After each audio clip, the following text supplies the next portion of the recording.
Good morning, dear students. We are again back in your own platform, Biology Nagari, with the second lecture of Chemical Control and Coordination.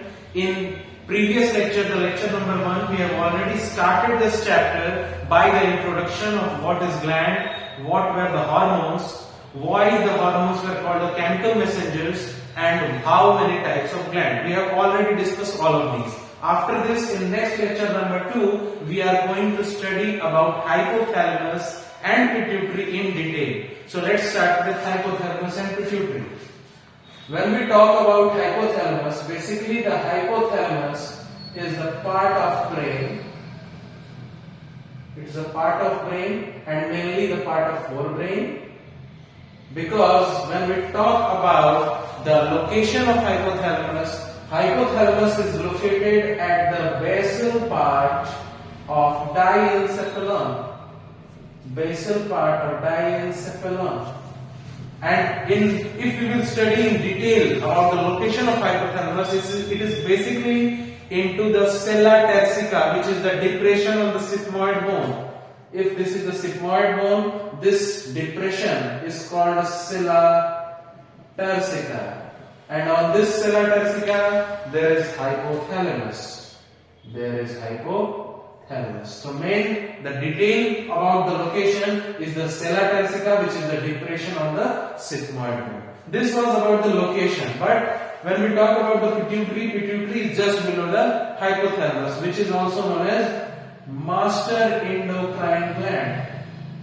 Master endocrine gland. Pituitary gland is also known as master endocrine gland. But in the case, the hypothalamus also supervises the functioning of pituitary gland. That's why hypothalamus is also called the master endocrine gland.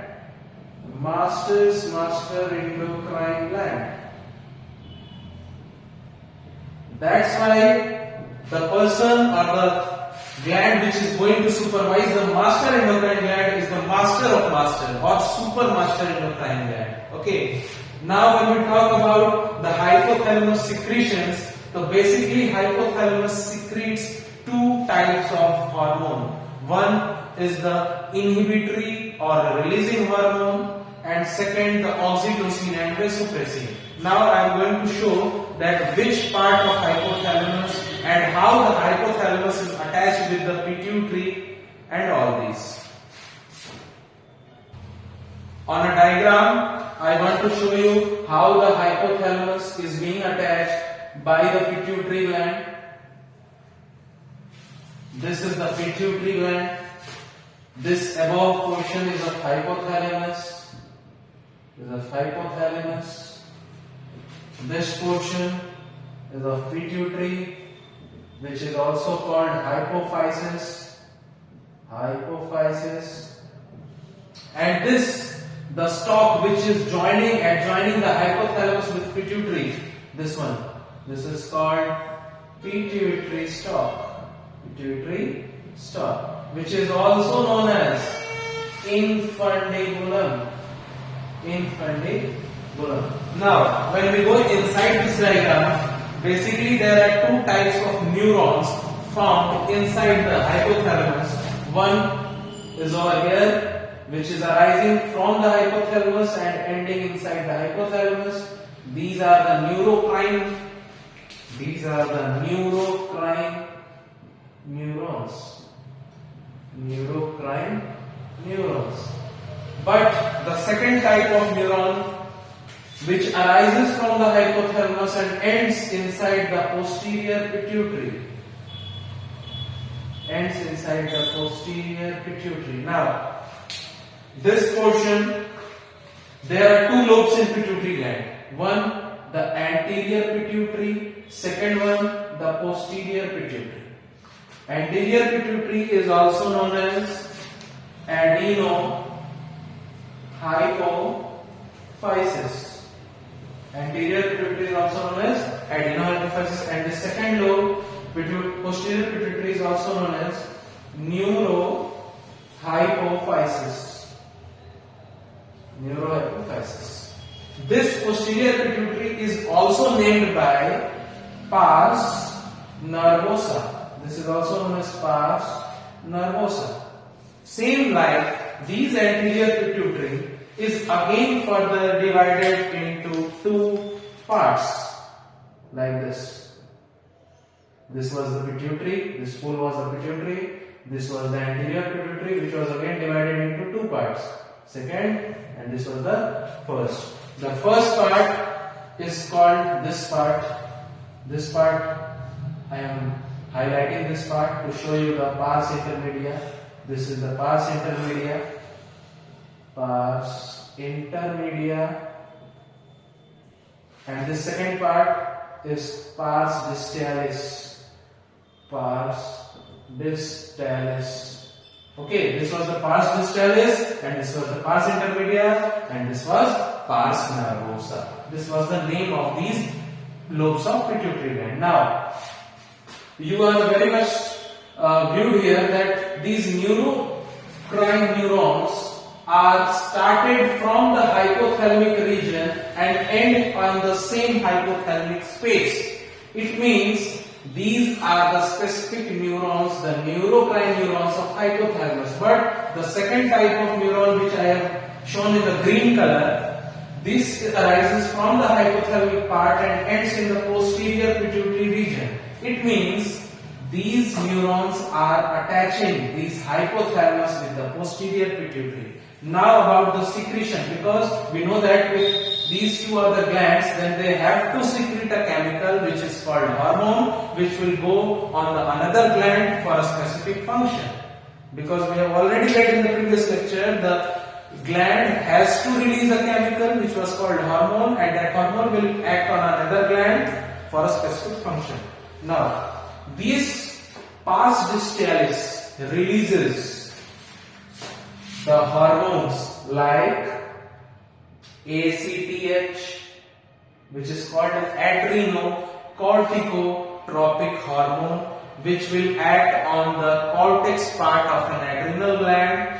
We know that adrenal gland has two parts, the cortex and the medulla. In the lesson excretory system, we have already read that. Second, the growth hormones. Third, the gonadotropins.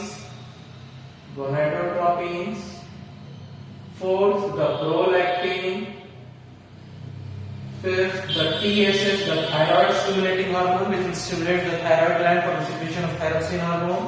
These are the hormones which are secreted by pars distalis. Okay. Now, after pars distalis is turn for the pars intermedia. This pars intermedia releases only one hormone, which is called MSH, which full form is melanocyte stimulating hormone. It means, what is the meaning of melanocyte? Melano means melanin pigment. I am talking about the melanin pigment. Cyte means the cell. It means the cell which are responsible for the releasing of melanin pigment, and we know that the melanin pigment is responsible for the pigmentation in lower vertebrates, not for us because we are higher vertebrates, but these melanin are responsible for the pigments in the lower vertebrates. Okay, this MSH also plays a significant role in circadian rhythm in higher vertebrates like us. It was about pars intermedia. When we talk about this pars nervosa, this posterior pituitary pars nervosa releases basically two hormones, which are oxytocin, and second one is the ADH, which is known as antidiuretic hormone and also known as vasopressin.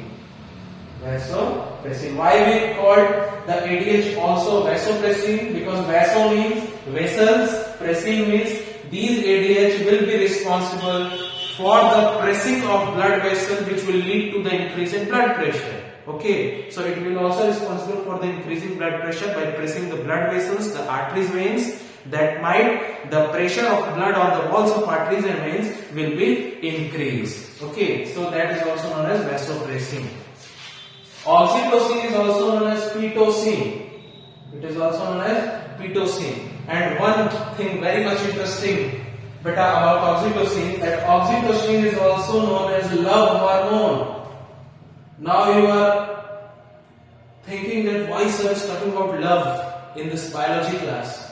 That's because oxytocin is also known as love hormone, because when there are the initiation of emotions like love and happiness, this is due to the oxytocin hormone. In the body, when there is an initiation of love like emotions, it means there is a very much big hand of oxytocin. Okay, that's why oxytocin is also known as love hormone. And also, oxytocin is also known as birth hormone.